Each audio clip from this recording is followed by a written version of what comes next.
This woman went to a sperm bank to start a family. She thought she'd picked the perfect donor. She was told he had a near-genius IQ and that he looked like Tom Cruise.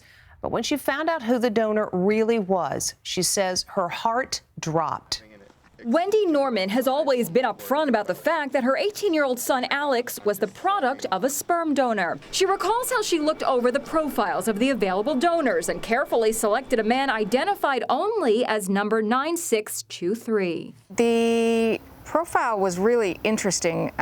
There was such a wide range of interests. His profile said he was 6'4", athletic, resembled Tom Cruise, had an IQ of 160, and was pursuing a doctorate in neuroscience engineering. He sounded like the perfect man. The Zytex sperm bank in Atlanta even shared this taped conversation with the donor. He had a way above average IQ, I could just tell. I appreciate it. And I said, oh my gosh, you're just going to be the perfect sperm donor. I know that I'm helping people. I'm helping to conceive a child. One of the greatest gifts in the world. I'm so honored just to even be considered for donor status. It had been like a source of pride for me because you go back and you look at this profile that says that your dad has this stupid high IQ, he's done so much, he has achieved so much. But if you think the donor's profile sounds too good to be true, you're right. It was all a lie. Donor 9623 wasn't a healthy, highly educated man. He's a college dropout named Chris Agelis, who's been hospitalized for schizophrenia and spent time behind bars for burglary.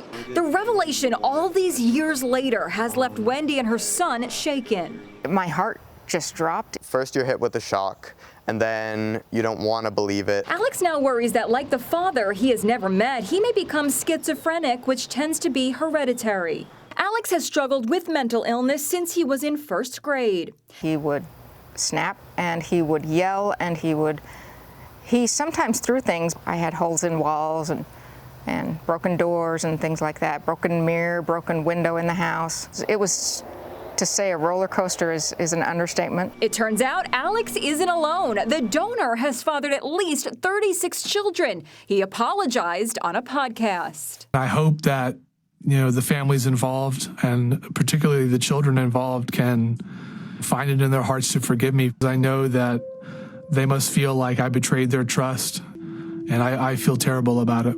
I really do. I'm sorry. Ms. Norman and her son are suing the sperm bank, claiming consumer fraud. Zytex told us in a statement they're confident the evidence in the case will refute the family's allegations.